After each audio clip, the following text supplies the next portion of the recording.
Hey there guys, DMO73 here, bringing you some more spoiler coverage for today. Sorry it's a little bit late, but here it is. We have more inheritance stuff from across the different attributes, some new characters, some returning characters, lots of cool stuff, so let's just dig right in.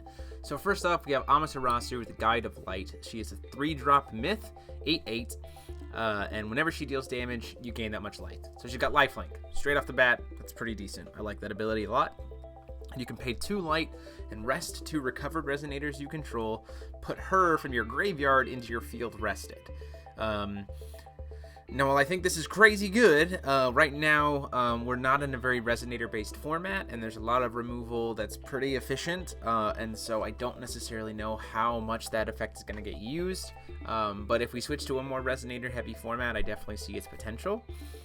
And then we also have the inheritance cost of her normal cost to give +8/+8, which feels really expensive, but then you got to remember with Glorious and stuff like that, you can make that card free, which is really nice.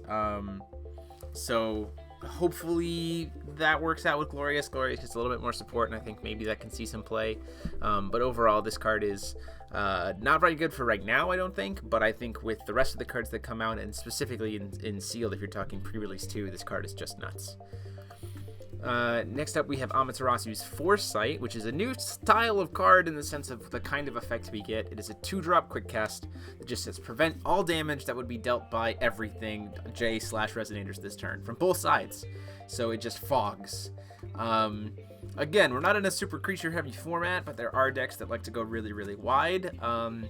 And this just hands down just shuts down OTK decks, which is pretty cool. You consider, you fog in and then you use like interdimensional escape, and you just prevent them from doing all their damage after they go really wide, and then just punish them, or something similar to that nature. So pretty cool effect. Again, not super great, but it's still kind of cool to see us get this kind of fogging effect for damage for a turn. Next up, we have Bastet. So Bastet is back now as a fire card, 3/7 2-drop.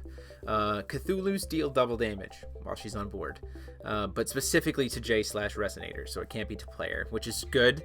And she has the inheritance of paying her cost to add 5 limit counters to something, and this is definitely something that I think Cthulhu's needed. Being able to restock their limit counters as needed is super, super important, and so it's cool that it's such a cheap cost for the card.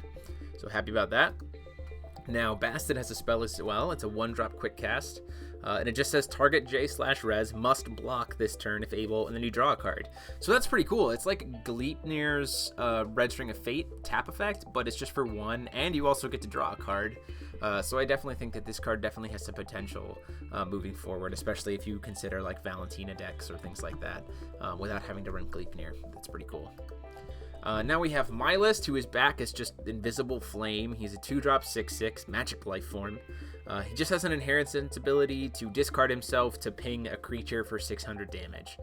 So being able to be a 2-drop 6/6 is pretty standard for stats, but also being able to be a creature burn spell from your hand if you need to is also pretty cool. I wish there was a way to recycle him from the graveyard, but it's still cool to see Mylist come back. And I think that's all of the stages except Gru Ballesta that we've seen back so far. So pretty neato. Oh, I also hadn't seen Elmarius, I guess, in that sense. And then lastly, we have Luon, the Auspicious Beast.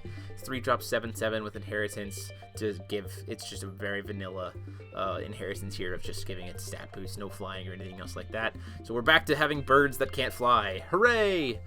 So this is pretty mediocre in comparison to the rest of the stuff, but that is all the stuff we have for today. Let me know what you guys think about it, what you're excited to play it in or use it in, or whether you think they're lackluster.